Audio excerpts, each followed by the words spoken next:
the month of spoops has ended, which means that it is time for another manga log. Yes, this is the manga log of October 2022.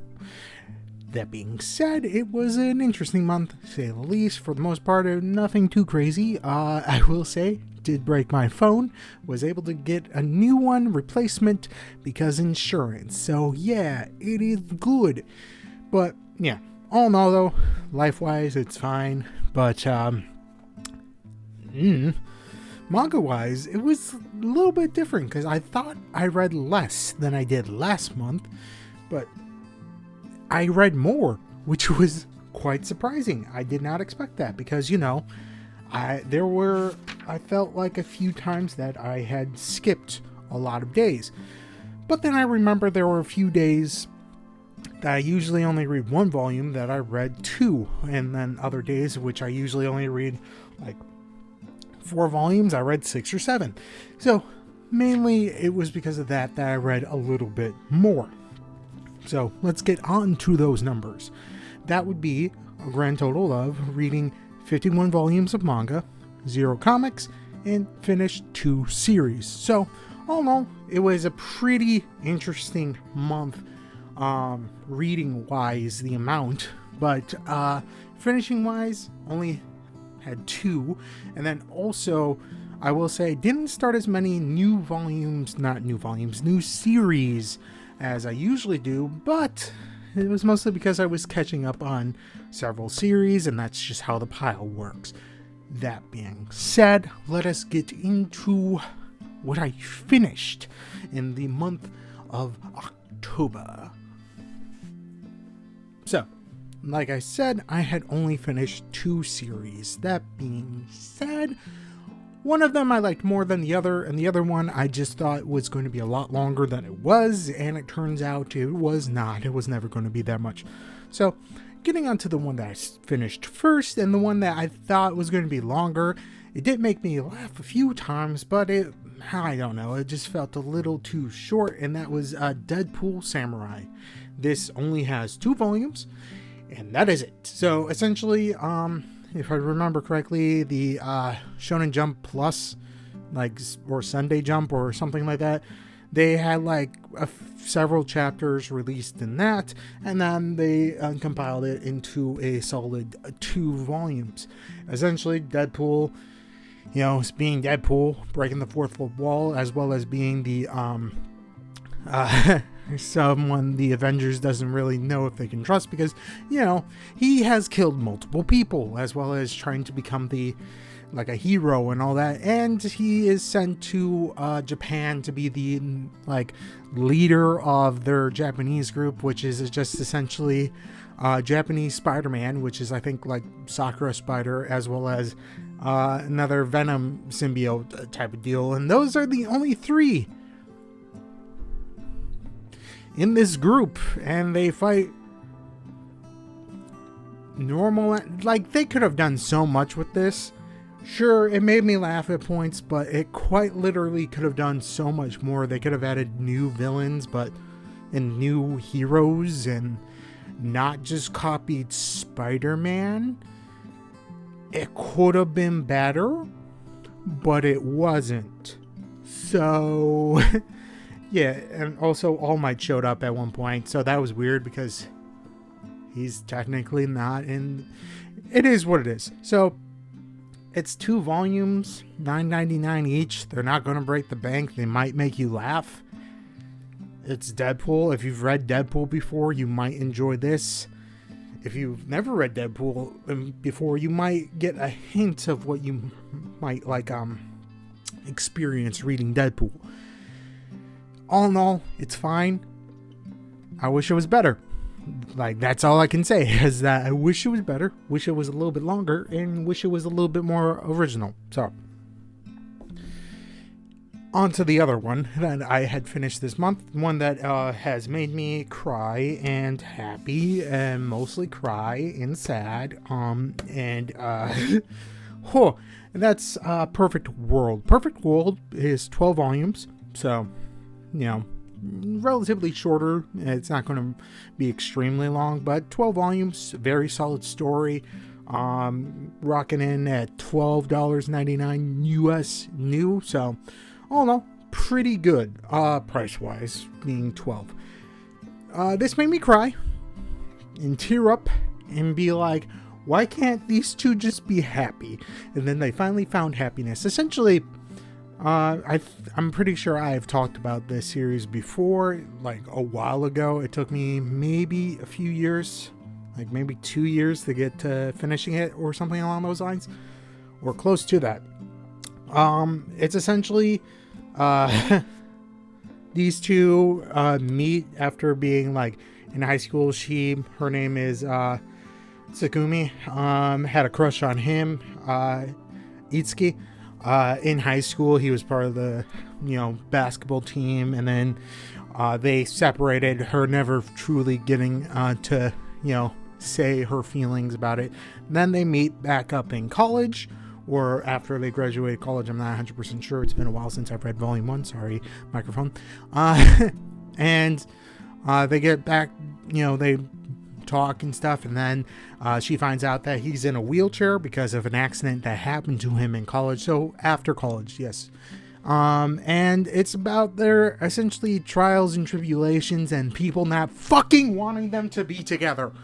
They are adorable. Shut the fuck up. Yes, it's going to be difficult. Every single fucking relationship's difficult. Sure, he's in a wheelchair, but does that fucking matter? No. So get your fucking business out of my face. It bothered me the amount of times that they were like, whoa, it was just like, I'm like, shut up, they're happy together. Why can't you just be happy that they're happy? And yet, so there was that, like a few volumes where I was just like, just shut the fuck up and leave them out of your business. Like, just fucking go on and live your life. Die in a hole for all I care. It was so annoying at points, though it did get better as I was just like, you ignore them and be happy together. That's all I want for you two, is just to be happy. So, yes, they eventually get married, and they have a child, and it's adorable, sweet, and made me cry, and made me scream out in frustration. So, yeah. All in all, very solid series, 12 volumes in total. If you want to feel emotions in a day, pick it up. If you want to feel frustrations because people don't understand that you can live a normal life even though you are in a wheelchair or disabled, pick it up. If you want to just be annoyed that they... I really enjoyed it, though there were points where I was just like, shut up, people. Just let them be happy. So, yeah. Really solid. Really great. Would recommend. Don't know if I recommend. Would recommend. So, on to manga that I have started this month. On to manga that I have started in the month of October. I don't know why I said that again, but I'm keeping it in. So, the first one that I started, granted, I will say there is 1, 2, 3, 4, 5, 6, 7 series that I started, so a little bit more. No, it's roughly around average. Anyways, on to actually what I started in the month of October, and that is The Country Without Humans. I have read volume 1 and 2 because I just picked them up at the same time. Read volume 1, read volume 2 in the same day. Really highly recommend it because it's a little bit interesting. So, story-wise, the little girl right there, whose name is Shi, S-H-I-I, so Shi, is the only human that is left inhabiting this city that is filled with robots, essentially. And it is her story of trying to figure out what the fuck happened, why am I here, what happened. I think I remember my mother, and just trying to piece together what happened. And it's essentially like a I guess, post-apocalyptic type of deal. Maybe. It's hard to know because you are learning a little bit at a time about the world as well as these robots that live in this world and their directive to serve humans, essentially. But there are no humans and they're just going through the steps waiting to serve a human. So it's pretty interesting, to say the least, that she's confused. She wants to find her mother and also doesn't understand what is going on, as well as just trying to figure out, like, what? So it's very interesting. A lot of mystery, a lot of sort of trying to piece together what is exactly happening. And it, so far, as of volume 2 that I've read, is keeping that pace fairly well and consistent. I do not know if this is going to stumble like in like a volume or 2, or it will end in a volume or 2. So highly recommend it. It's really solid. $12.99 US. So yeah.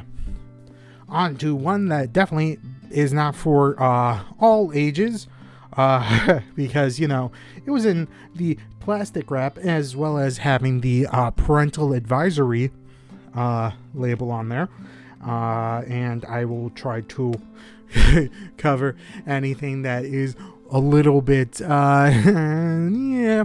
So, and that is, I am not a succubus, and there's a reason that my hand's there. So essentially this girl, Sakura, is, you know, going into this new high school. She got held back a year because she was very sick, and she's going to a new school that is by her grandparents' house.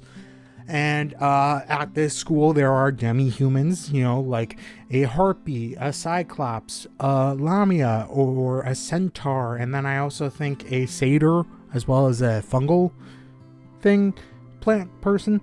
Anyways, she gets transferred into that class, and also, while she moved in, there's also a succubus that moves in. She is not the succubus, but all the people there assume that she is. The succubus is the school nurse. And oddly enough, it is a very wholesome story. Sure, there's lewd, but it's extremely wholesome. I was not expecting this. I just picked it up because I was like, what's going on here? Picked it up, oddly surprised by the wholesome. So I'm going to get volume 2 for the wholesome, which I don't think I've ever picked up something, a volume that is wrapped in plastic and thought wholesome. So good on you. I'm not a succubus. You made my heart feel a little bit lighter. On to something else, because I can't really show you much because it was wrapped in plastic and has the parental advisory on there for a reason. So woo. Anyways, on to the next one, where I picked up another isekai because I thought it wasn't going to be an isekai, but I feel like I should have guessed it was going to be one, and that is The Weakest Tamer Began a Journey to Pick Up Trash. So essentially, Sora, no wait, that's the name of the Ivy. The girl's name is Ivy. The slime is Sora. She is born into a world where people have skills and like stars. Yes, stars that are like the level up skills. And she is a tamer. Unfortunately, she is starless, which means that she does not have any stars, which means that she's kind of weak and not really able to do much of anything. So she is kind of ostracized even by her own family, and goes and runs away, learns a little bit from a kind old lady, and just essentially tries to live her life without people finding out that she's starless, so that they don't cause problems for her, as well as like picking up trash at the different trash piles, which, you know, not much else you can do. She hunts to survive, and at some point she eventually runs into this little bean, Sora, and tames this little gloob. Look at that. That face is adorable. which is surprising because she wasn't able to tame anyone, but she was able to tame this slime, which is the weakest version of a slime.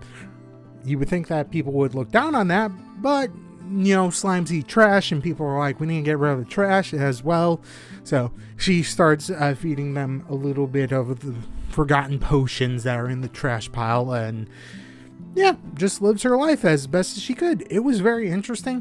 Definitely a different take. Usually the protagonists in isekais are stupidly strong, and I feel annoyed by it. But in this, you actually feel like she is working hard to get to the point where you believe that it's going to be overpowered, and I enjoy that. So, all in all, love it. You got nothing else to say. If you like isekais and you like people having slime, go for it. On to one that isn't an isekai, but one that I picked up because of the cover, and that is The Elusive Samurai. I mean, just look at this. Look at this. This is gorgeous. So, this is by the creator of Assassination Classroom, and is essentially the story of this boy who is named Hojo Toriyuki, I think is how you pronounce his name, and he becomes the heir of the shogunate. I'm not going to try to pronounce what the shogunate is, and at a young age of 8, because it was a coup d'etat, not by him, but by the great general that was the leader of the shogunate's armies, and it's essentially him trying to get revenge as well as take back his power. He doesn't really want to do much of anything, and is constantly evading and trying to get away and out of duties, because obviously he thought he wasn't going to be doing anything like leading the people. Turns out he probably should have done that, but he is able to survive because he is so evasive. No one has been able to catch him. Granted, that's it. I was like, yeah, that's about it. So yeah, it's a very interesting story, very good art style. At some point, I need to read Assassination Classroom. I've watched some of it, but I haven't gotten around to actually reading it. And because it's done, I could just buy the entire series and binge it. But, it is what it is. So, all in all, solid story, art-wise, because I can't actually show the art. It is kind of creepy at points, but also interesting and good at other points. And just look at that. That's pretty. That's great. So, also action-packed at points. So, yeah. Don't know why I did that. Anyways, on to one that I like because I've liked the other works that the mangaka has done. And that is, I have no idea how to pronounce this. Shit. I think it's called Aposmos or something, however you pronounce this word.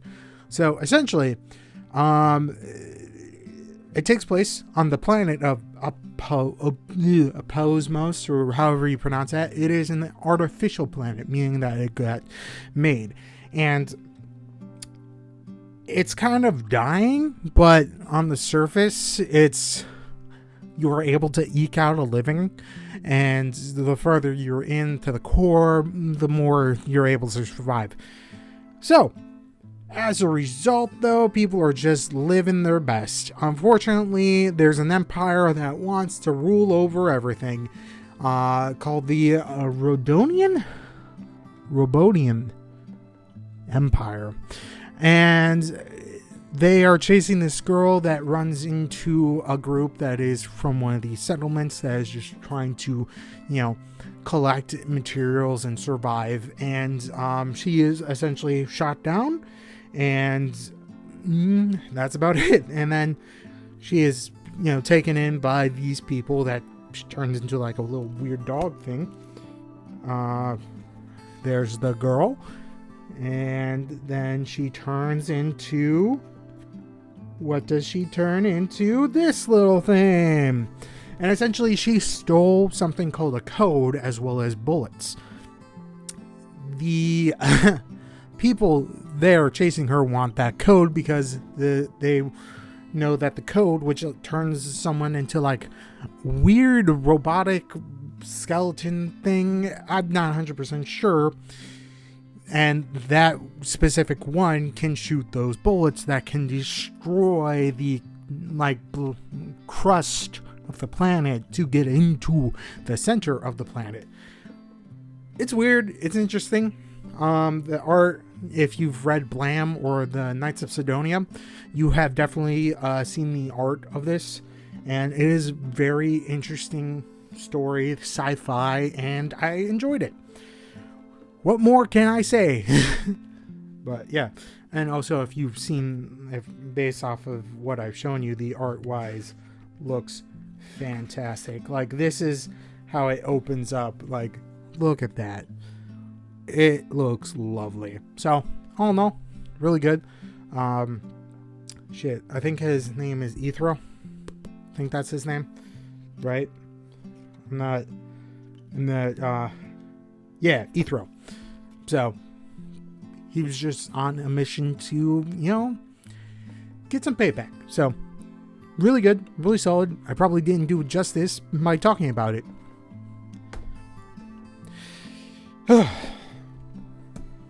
Sometimes I should think about what I'm saying before I say it, but that would be smart. And your boy, not smart. Anyways, on to the next series that I started. One that I've seen and have heard other people talk about, and I finally got around to reading it. And that is The Galaxy Next Door. Essentially, this lovely lady is like a star princess from an island, because like long ago a star fell on it, and it's weird. It's weird. And she moves to the mainland from this island to work for a manga artist. Him. Right there. Because she read his manga and liked it, to go and find him and work for him. So it was interesting. The manga artist is named, what is his name? Ichiro Koga, I think is how you pronounce his name. And the beautiful star princess, her name is Shiori Goshinki, I think is how you pronounce her name. And they essentially work as manga artists as well as assistant, her being the assistant. And at one point, he accidentally pricks his fingers on a stinger that she has growing out of her back, because he thought that, after working long hours to get his manga done during the deadline, he thought in his dazed state of waking up that she might have accidentally been stabbed by one of the pens that they were using. Turns out, no, it is just a stinger, and if you get stung by it, you are technically married now. And it is interesting because the weird effects that happens if you hurt her, then you cause pain to yourself and get sick. So it's them trying to figure out that, as well as just existing as like boss as well as employee. And it's a weird thing. By the end of volume 1, they do start dating, so it's going to be interesting to see where it goes from there. And they did think about trying to get out of this whole marriage weird telepathy thing, so I don't know. It's interesting. It's kind of adorable and lovely. So yes. On to one where I think a lot of people know about, and one that I just decided to start reading because it was about time. And I read it on October 31st, which means that it was the last volume that I read and series that I read in October, but it was also kind of fitting, and that is Summertime Rendering. People have heard about it. You may have actually seen the actual show if you have Disney Plus, because stupidity there. So it is an interesting story to say the least, and it is essentially the story of Shinpei. I had to find his name. Shinpei, this guy, going back to his home after being in Tokyo for schooling, going back to his home island because his childhood friend slash kind of adopted sister, because he got adopted into the family, Ushio, died, and it's for her funeral. And it's essentially, the first part is him trying to grieve, and that doesn't last because he dies the next day. But then he comes back and thinks like maybe it's a dream, and then he dies again, and then he comes back. So it's essentially, while that's also happening, mind you, he also sees, the sister of her, Mio, I think is how you pronounce it. Another one. And on that first day, Mio kills Mio, which in turn is shocking because, it's not what? So essentially it becomes a story about how Ushio died, as well as trying to figure out what the fuck is going on, as well as the fact that it is a time loop situation in which they have to figure out what the fuck is happening in a certain amount of time. Every time he dies, time gets reset, and it's odd, it's crazy, it's weird, and I love it. So, yeah. I don't know what else to say. If I say more, it might spoil it, but I've only read the first one, so I don't know how much I can spoil. It's interesting, and I'm interested to see where it goes. So, yeah. That's it. It's really good. Like, I was not expecting it to be that interesting, but it was. So, oh, I didn't have to flip it around. Good. I'm learning. So these are all the ones that I read this month. Not as many as last month of September, which I think I read 10 new series.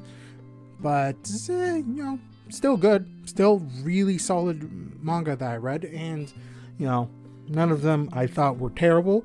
Some of them actually were quite enjoyable. So, on that note, let's finish this video because I'm going to start rambling. So that is the end of the manga log. Hopefully you enjoyed. Hopefully you read some good manga this month. If you have, put in the comments down below. I will read them. If you have any suggestions of manga that you want me to read and get my opinions on, put it down in the comments. I'll read it. I don't really got much going on. So, yeah. So, do that. If you liked and enjoyed this video, think about hitting the like button. If you want to see more of this bearded face, think about hitting subscribe. I have plenty of videos you can watch if you're bored and you have absolutely nothing going on. Yeah, that's about it. I don't really have much else. It's kind of a peaceful month of October. That's it. Stay safe. Read manga. Bye.